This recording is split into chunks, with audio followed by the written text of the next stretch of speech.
कुमार तिवारी, आप देख रहे हैं क्लाउड वेव इंडिया। ज्योतिषक समाधान के तहत बहुत सारी बातें सामने आ रही हैं। दर्शकों, आपको पूरा लाभ मिले, ज्योतिष का ज्ञान हो और ज्योतिष के बताए रास्तों से हम अपने जीवन को सुचारू रूप से चला पाएँ, जीवन को जी पाएँ, ये हमारे लिए बहुत ही अहम है। और कुछ बातों को जानने के लिए हमारे साथ मौजूद जैसा कि रहते हैं, आप जानते हैं, तो आज फिर हमारे साथ अगली चर्चा क्या होगी, जो आप जानेंगे, जो आप समझेंगे और जीवन में उतारने का प्रयास करेंगे। वो चंद्रमा के जो 8वें 9वें ऐसे ही आगे बढ़ते चले जाएंगे कि इस भाव में चंद्रमा की क्या स्थिति रहेगी और उसका क्या प्रतिफल मिलेगा हमें, उसके बारे में जानेंगे। हमारे साथ चर्चा में भाग ले रहे हैं ज्योतिषाचार्य पंडित वीरेंद्र कुमार दुबे जी। आपका बहुत बहुत स्वागत है। आपका बहुत बहुत स्वागत है। क्लाउड वेव इंडिया के सभी दर्शकों को फिर से एक बार नमस्कार। हमने चंद्रमा के सप्तम भाव में रहने की जो स्थिति है, उससे हम कैसे प्रभावित होंगे, इसके बारे में जाना। आज हम ये इस चर्चा को आगे बढ़ाते हुए, चंद्रमा अगर अष्टम भाव में तो क्या फल हम पाएंगे? देखिए, चंद्रमा अष्टम भाव में होना अच्छा है, क्योंकि बहुत सारे लोग कहते हैं कि चंद्रमा अष्टम घर में घर है, चंद्रमा में मार्केट का घर है, तो चंद्रमा अष्टम भाव में कोई भी बैठा हुआ घर हमेशा निगेटिव फल होता है या उसमें नुकसान होता है या सारी मार्केट से का सामना करना पड़ता है। लेकिन मेरा मानना है कि चंद्रमा और सूर्य का अष्टम घर में दोष नहीं लगता है, वो दोष होता है। चंद्रमा अष्टम घर में बैठ के श्रेष्ठ परिणाम को देते हैं। जैसे कि चंद्रमा अष्टम घर में बैठ के धन को देता है, तो चंद्रमा अष्टम घर में बैठेगा तो धन भी देगा, वृद्धि भी देगी। और अष्टम घर में बैठ के चंद्रमा गुप्त ज्ञान को देता है, गुप्त शक्ति को देता है, और उसको जो है तरह तरह के मैंने रहस्य शक्ति को या कल्पना शक्ति को या खोजने की क्षमता को देता है, कलात्मक क्षमता या मतलब ये कर सकते हैं कि रिसर्च करने की क्षमता अष्टम घर में चंद्रमा को देता है। ऐसे चंद्रमा अष्टम घर में अगर ऊंच का या स्वराश का हो, जिसमें अगर चंद्रमा का स्वराश का अगर अष्टम घर बैठा है, उत्तम फल को प्राप्त करता है और सबसे अच्छा परिणाम आते हैं। चंद्रमा का अष्टम घर में होना शुभ माना गया है, कोई दिक्कत नहीं है। हाँ, आप कभी कभी देखा कि चंद्रमा का अष्टम घर बैठ के नीच का हो, छिन्न चंद्रमा हो और उसकी पूर्ण काला नहीं हो, तो ऐसे व्यक्ति का आयु पर संकट होता है, ऐसे व्यक्ति के शारीरिक स्वास्थ्य संबंधी समस्या हो जाती है, ऐसे व्यक्ति को थोड़ा लंबा स्वास्थ्य संबंधी समस्या करना पड़ता है और आर्थिक समस्याएँ होती है। और भी कह सकते हैं कि चंद्रमा यदि द्वितीय घर में श्रेष्ठ है, तो जिस व्यक्ति के चंद्रमा का द्वितीय घर में श्रेष्ठ है, तो उसका जिससे शादी होगा उसका दाम्पत्य जीवन का द्वितीय घर में चंद्रमा यानी कि धनवान होगा।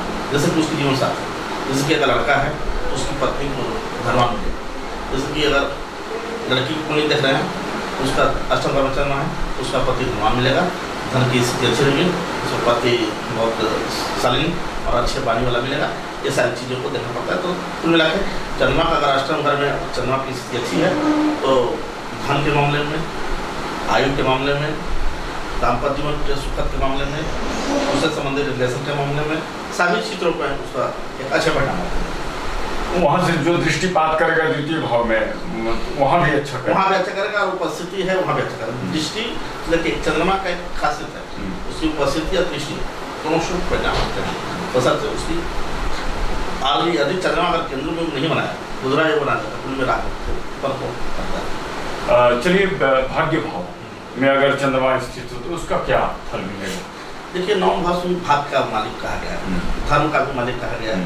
तो अगर चंद्रमा उच्च का या स्वराज का हो तो पूर्ण कलाओं से पूर्ण होता है व्यक्ति, ऐसे व्यक्ति भाग्यवान होता है, ऐसे व्यक्ति उसको ईश्वरीय शक्ति भी मिलती है और ईश्वर के द्वारा भी उसको भाग्य साथ करते रहता है। ऐसे व्यक्ति अगर जल से संबंधित कारोबार करता है तो भी फायदा मिलता है, और अगर कुछ न भी करे तो उसके जीवन में 24वें वर्ष व्यक्ति का भाग रहता है। जो व्यक्ति के अगर चंद्रमा भाग में बैठा है तो 24वें वर्ष में कराता है। अब यहाँ देखना है कि अगर चंद्रमा भाग में नीच का है तो थोड़ा करियर से संबंधित संघर्ष करना पड़ेगा। भाग चंद्रमा अगर केंद्र में बना रहा है उसको आर्थिक संकट का सामना करना पड़ेगा, या उसका पुश्तैनी जो चल रहा है उससे होगा। लेकिन अगर चंद्रमा स्वराज का वरिष्ठ या केंद्र में वो नहीं बन रहा है, दूसरा बन रहा है, या ये सब चीज़ें हो रही हैं, या चंद्रमा को भी आगे या पीछे को भी एक ग्रह है, या चंद्रमा पूर्ण कला से परिपूर्ण है, तो भाग हम चंद्रमा होना अपने आप में एक राज्य पर निर्माण करता है, और ऐसे व्यक्ति पूर्ण तरीके से सुख सुविधा को ऐश्वर्य को प्राप्त करता है, और उसको जीवन में कहीं कोई दिक्कत नहीं है। और ऐसे व्यक्ति धर्मात्मा भी होता है, धर्म में उसको रुचि होती है, वो आध्यात्मिक विचारधारा से प्रेरित होता है, और उसको गलत कार्य नहीं करता है, और सब अच्छा मार्गदर्शन करता है। कर्म भाव चंद्रमा बैठ करके कैसे हमारे करियर को प्रभावित करता है, इसके बारे में जरा बताइए, बड़ा इम्पोर्टेंट प्रश्न है। लेकिन दसम घर का चंद्रमा अगर पूर्ण है तो क्या करना, रोजगार उसका उत्तम होंगे, उसको करियर के बहुत सारे अवसर मिलते रहेंगे। लेकिन वह चंद्रमा जल तत्व से, जैसे कि नेवी में, एयरफोर्स में, या फिर समुद्र से संबंधित कारोबार में, या जलीय तत्वों से रिलेटेड कोई कार्य करने, या तरल पदार्थ से संबंधित रोजगार उसको सहयोग करता है। चंद्रमा दसम घर में होना, ऐसे भी दसम घर में कोई भी ग्रह होता है जिसका व्यक्ति का चंद्रमा दसम घर में होता है, वैसे व्यक्ति बेरोजगार नहीं बैठे, उसको कुछ न कुछ रोजगार के अवसर मिलते रहेंगे, या तो सरकारी रोजगार हो या प्राइवेट रोजगार हो। और यदि पूर्ण चंद्रमा स्वराज का दसम में हो गया तो राज्य बनाता है, और ऐसे आदमी जो है अपना नेतृत्व करता है, राजनीति में श्रेष्ठ पद प्राप्त करते हैं और अच्छा प्राप्त करते हैं, उनके लिए जीवन में कहीं कोई दिक्कत नहीं होती है। और ऐसे आदमी जिसका चंद्रमा दसम का है, उसके माने पिता पक्ष से या उसके पूर्वजों का आशीर्वाद प्राप्त होते रहता है, उसको बेनिफिट मिलती रहती है, उसको माता का भी आशीर्वाद मिलता रहता है। दसम घर का चंद्रमा अगर पूर्ण है तो यह भी देखा गया है उसको माँ से भी धन की प्राप्ति होती रहती है, उसकी माँ भी कुछ न कुछ रोजगार करने वाली या नौकरी वाली या कुछ न कुछ सहयोग मिलता है। दर्शकों बने रहिए, मिलते हैं ब्रेक के बाद, और भी जानकारी हम हासिल करेंगे। जिस मंथ में हमारे यहाँ एडमिशन लेंगे उस मंथ से ही उनका फी लगेगा।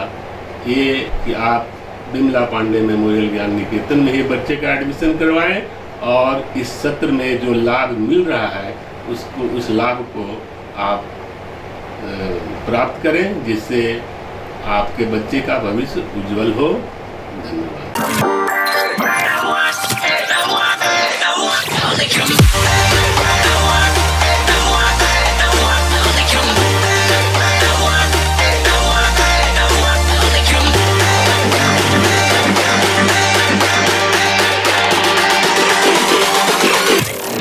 at maximum power.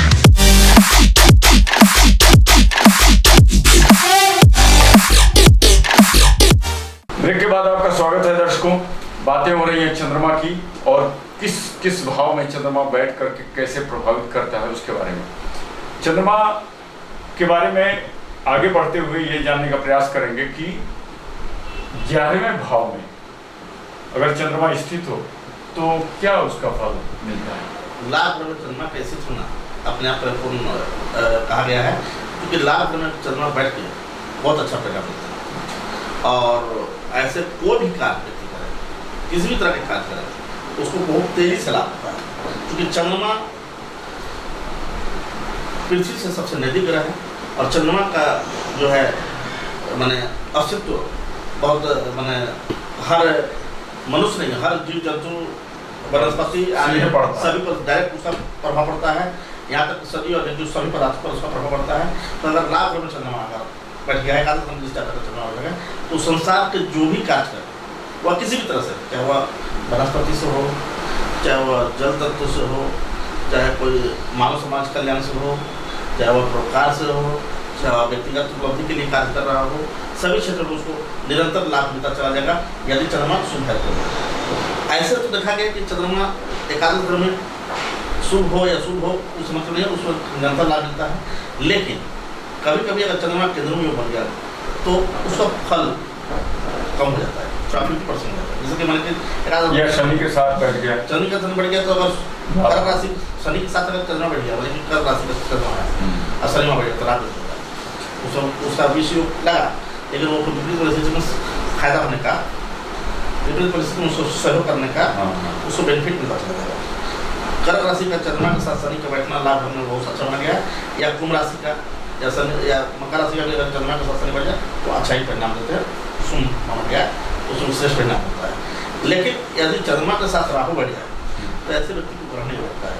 तो ग्रहण योग में बहुत तरह की समस्या, बहुत तरह की परेशानी, बहुत तरह के मानसिक प्रसाद से गुजरना पड़ता है। और ऐसे व्यक्ति को जीवन में किसी न किसी एक बहुत बड़े दुर्घटना योग बनता है और वह बहुत बड़े मानसिक पीड़ा के अवसाद में चला जाता है। तो चंद्रमा को ये देखना है कि एकादशा में किसी स्थिति में चंद्रमा खराब है तो उसको उपाय करें, चंद्र उससे संबंधित जो है समुद्र किनारे जाए टहलें और चंद्रमा का निदान करें। तो अब आगे बढ़ते हुए व्यय भाव में अगर चंद्रमा स्थित हो तो उसका क्या प्रतिक्रिया है? व्यय घर का चंद्रमा तो देखा गया है अभिनाश जी की बहुत ही अच्छा नहीं माना गया है। अच्छा, क्योंकि चंद्रमा व्यय घर में मैक्सिमम आदमी को मैंने देखा है कि जीवन में उसकी मातृ सुख बचपन में छिन जाती है। अगर चंद्रमा स्वराज का बलिष्ठ तगड़ा है तो तभी माँ का सुख मिल पाता है, माँ उसी रहती है, लेकिन फिर भी माँ के रहने के बावजूद उसका माँ का प्यार नहीं मिल पाता है। ऐसे व्यक्ति मानसिक संघर्ष के दौर से निरंतर गुजरते रहता है या मानसिक तनाव से गुजरते रहता है या उसका कई न कई तरह का मानसिक व्यय, क्षय या संघर्ष बना रहता है। खैर हम किसी चंद्रमा के पर्टिकुलर ग्रह को हम देख करके उसकी सभी चीज़ों पर हम एक निर्णय नहीं दे सकते हैं। उसमें और अन्य ग्रह की भी स्थितियाँ होती है। पुण्य में अगर व्यय की स्थिति लगती स्वामी लगती ठीक है तो चंद्रमा में फल बैठ करके भी उसका पूरा प्रभाव नहीं पड़ता है। लेकिन ओवरऑल द्वादश भाव में जो चंद्रमा का जो सूत्र है उसमें द्वादश में बैठे चंद्रमा मैक्सिमम बुरा प्रभाव नहीं देता है और अच्छा नहीं कहा गया है। इसलिए जिस जातक का अगर द्वादश में चंद्रमा है उसके घर में अब हम माँ का हमेशा सम्मान करें, रिस्पेक्ट करें और जल के किनारे समुद्र जरूर जाएँ, टहलें, समुद्र की यात्रा जरूर करें तो उससे चंद्रमा का फल अच्छा मिलता है। और हमेशा परोपकारी बने, उससे सहयोग करें, उससे चंद्रमा का दुष्प्रभाव को कम कर दिया जाएगा और माइंड से हेल्दी बने। ऐसे आदमी को डिसीजन में दिक्कत होता है तो उसको दूर करने के लिए थोड़ा समुद्र के पानी से करके भी आसान करता है। अच्छा, क्या भावगत ग्रहों को देख करके भी उसका बल बढ़ाना या उसके अनुसार दान करके उसके ये उसको शांत करना, इसका भी कोई जिक्र होना चाहिए क्या? क्या क्या इसका है? जी हाँ, इस पर हम हम लोग एक एपिसोड बनाएंगे जिसमें देखिए कि जो ग्रह है तो हर ग्रह का उपाय पार्टिकुलर एक ग्रह है तो इस ग्रह से रिलेटेड इसका ये उपाय हो जाना चाहिए, ऐसा नहीं है। उसमें उपाय में क्या है कि इस भाव में बैठा है कौन सा ग्रह तो उसका अलग भाव, लग्न में बैठा हो तो उसका अलग उपाय होगा, द्वितीय ग्रह में बैठा तो उसका अलग उपाय होगा। और उसमें भी देखना है कि कोई ग्रह जिस ग्रह का उपाय कर रहे हैं वो किस भाव में बैठा है, तो किस ग्रह के साथ बैठा है, किस दृष्टि के साथ बैठा है या अकेले बैठा है या कारक है या कारक है, तो उसको देखते हुए हम निर्णय लेकर के उसका उपाय करेंगे। और हर भाव का अलग अलग उपाय चेंज हो जाएगा और ग्रह के साथ बैठने का भी उपाय उसका चेंज हो जाता है। इससे ये करना होता है। जिक्र में आपके मुंह से बहुत बार केंद्रुम योग के बारे में कहा गया, ये होता क्या है केंद्रुम योग और हमारे को कैसे प्रभावित करता है? देखिए, केंद्रुम योग जिस व्यक्ति के कुंडली में होता है उसके चंद्रमा जहाँ पे बैठेगा उसके एक घर आगे एक घर पीछे कोई ग्रह नहीं होगा या फिर साथ में अगर हो, मान लेते हैं साथ में अगर है और आगे पीछे ना हो तो भी केंद्रुम योग रहेगा, लेकिन केंद्रुम योग के फल को 50% कम करेगा। अच्छा। लेकिन आगे पीछे अगर कोई ग्रह ना हो तो केंद्रुम योग लगता है। तो ऐसे व्यक्ति के जीवन में अगर यहाँ तो ज्योतिष शास्त्र में क्या गया है कि अगर वो राजा के यहाँ भी जन्म लिया है और केंद्रुम योग में उसका जन्म हो गया तो धीरे धीरे अपने मैंने बेवकूफ़ी वाली बुद्धि से निरंतर धन को बर्बाद कर देता है और अपने गरीबी जीवन में चला जाता है और उसका व्यक्तिगत जीवन में विकास नहीं हो पाता है। कुंडली में सभी और बार देखा जाए कि सभी के कुंडली में केंद्रुम योग दोष एक बहुत बड़ा दोष होता है और ऐसे आदमी के जीवन में बहुत बड़ा असफलता का कारण होता है। थोड़ा एक दो सवाल और पनप रहा है यहाँ पर मेरे दिमाग में, जैसे केंद्रुम योग लग गया तो केंद्रुम योग लगने के आगे पीछे जैसे कि ग्रह ना हो तो केंद्रुम योग लग गया, यदि आगे पीछे राहु हो या केतु हो तब क्या मतलब केंद्रुम योग भंग हो जाता है क्या? नहीं, राहु केतु छाया ग्रह है, इसका उपलब्धि नहीं है, उससे केंद्रुम योग भंग नहीं होगा। अच्छा। राहु केतु का उसका कोई कंसेप्ट नहीं है। हाँ, लेकिन उसका 10% कह सकते हैं कम हो। हाँ, हालांकि वो भी कहा है कि चंद्रमा का शुभ ग्रह है, उसके आगे पीछे अगर कोई पाप ग्रह है तो एक तरह से उसको बल और बल की हासिल करता है। अच्छा अच्छा, केंद्रुम योग लगता, लेकिन गुरु देख रहा हो चंद्रमा को तो कुछ काट। हाँ बिल्कुल, अगर गुरु देखता है तो उसका 50% उसका दोष को समाप्त कर दिया और चंद्रमा में दोष कम हुआ, उसका फिर जो बुरा जो उतना महीने वाला था उसका पूरा कम हो गया, उसकी जीवन में तरक्की हो गई।